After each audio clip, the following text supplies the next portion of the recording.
One of the things CVDART has implemented because of our experiences with the July flood is that we're going to have anybody that's coming into our shelter that's going to be visiting, any owner that's going to be visiting their animals, to also use the foot bath.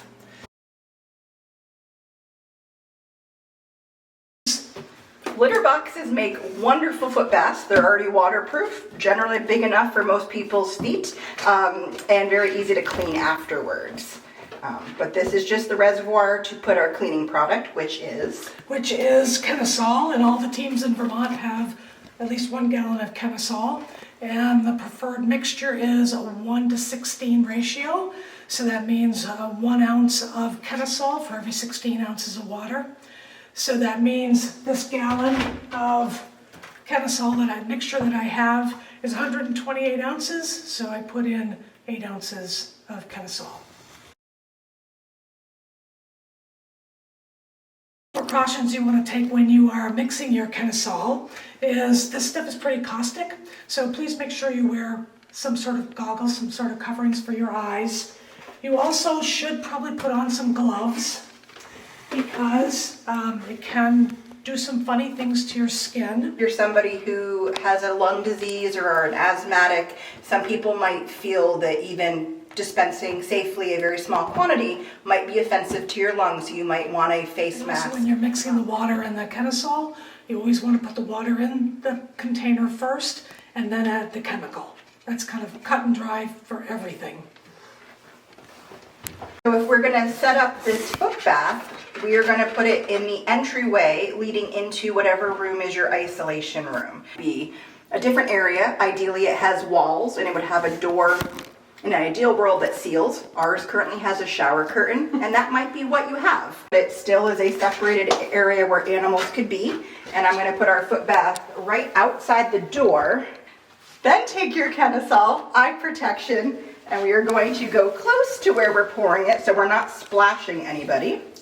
And you don't want to have it overflowing with water, well, your solution, excuse me, but you do want enough that the towel area is saturated and will actually transfer over to your shoes. We're going to put a separate towel as an area that once we've cleaned our feet, we are going to then step onto the towel to help dry off that. It's very possible people may not want to use a foot bath, so they could use a spray bottle. And again, this is Kennesaw, that's a 1:16 mixture. And so we're going to have people spray it on a paper towel and then wipe their feet off that way. That would be another way to keep the owners happy, because they may not want to be stepping in a foot bath.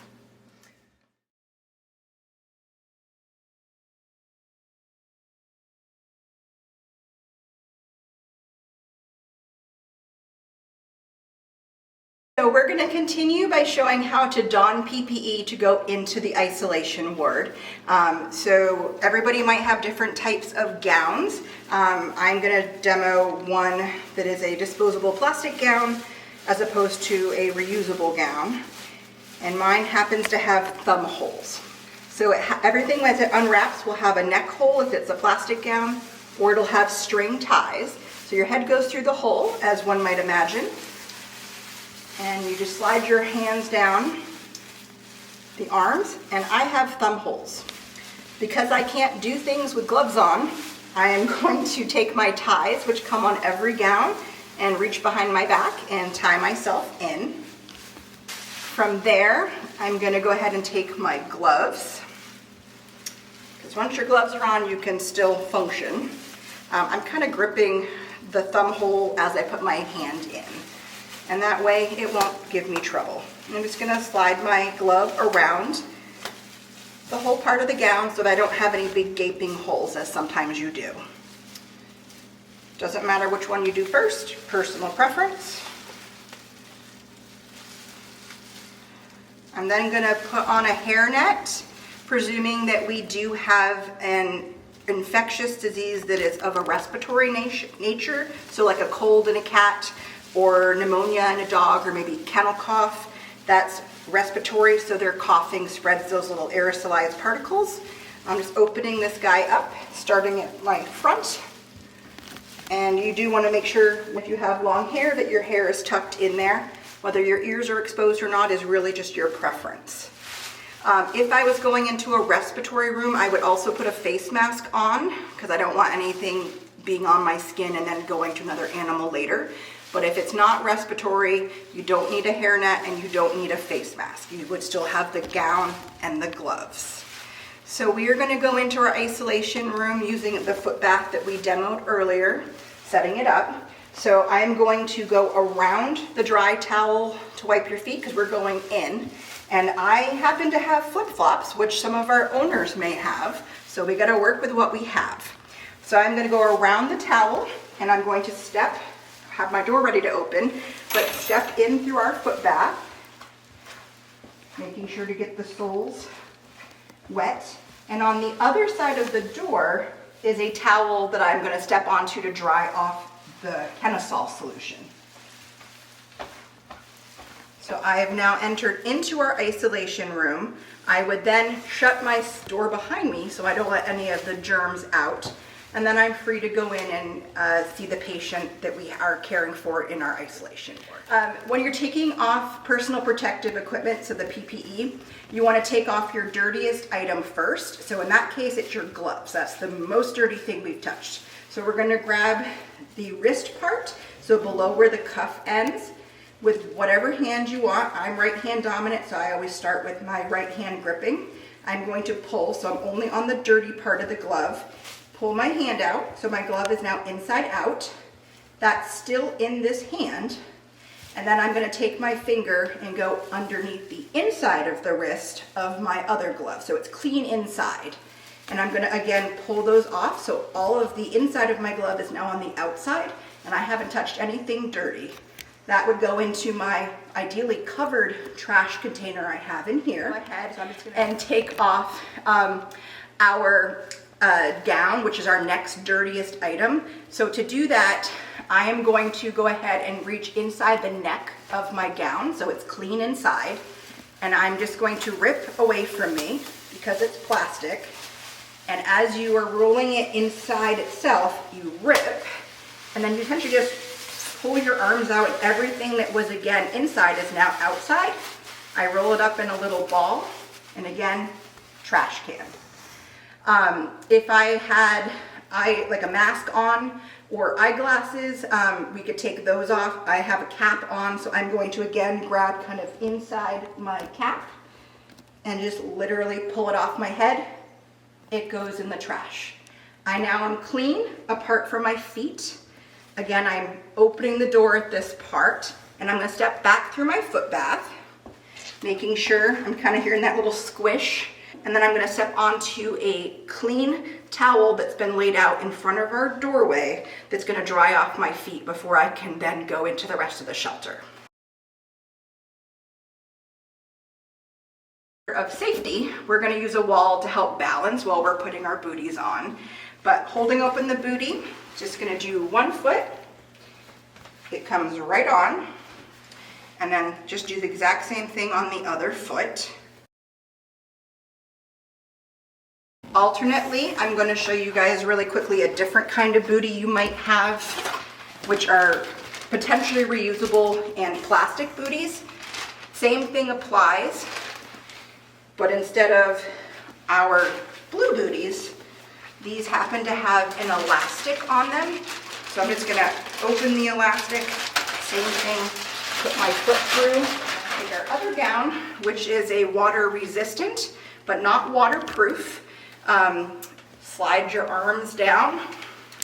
This one has little wrist cuffs. Yours might not, might be more open. They might have thumb holes. Get out your ties. I am very used to doing this backwards. So we're just gonna literally tie her up.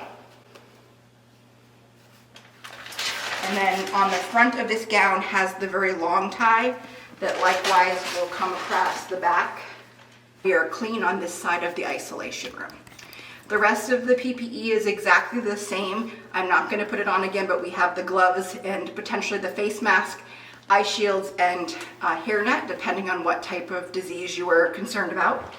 In this case, we are going to go in without a foot bath. So again, I would have gloves on, I'd have my other PPE on. We're gonna open our door and we are going to step in, close our door, do what we need to do. And when we're coming out, the doffing process is exactly the same as before, where we're gonna remove the dirtiest bits first, the gloves. We're gonna remove the gown, and in this case, again, I have a necktie. I'm gonna go inside the front collar like I did before, kind of going by my collarbones, and literally just pulling, and it rips. And I'm on the inside of the gown, and I'm just literally gonna slide my hands inside only, and now what I'm touching and gripping is only clean. My waistband is here, I'm literally gonna rip that off, and you're just literally rolling it into a little ball. All the dirty stuff's inside. Throw it in your trash can. I've taken off all my bits apart from my footwear.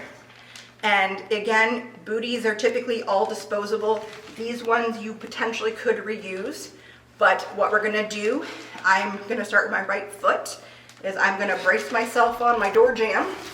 I'm gonna go inside my boot. I'm pulling it off inside out. So again, the dirty part's inside in my trash can. And now I'm going to put my clean foot out into the world.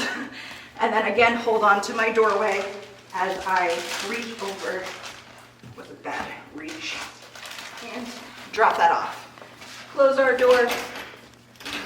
We do want to use hand sanitizer when we come out of any area. It's a good idea to use it inside before you put on gloves as well.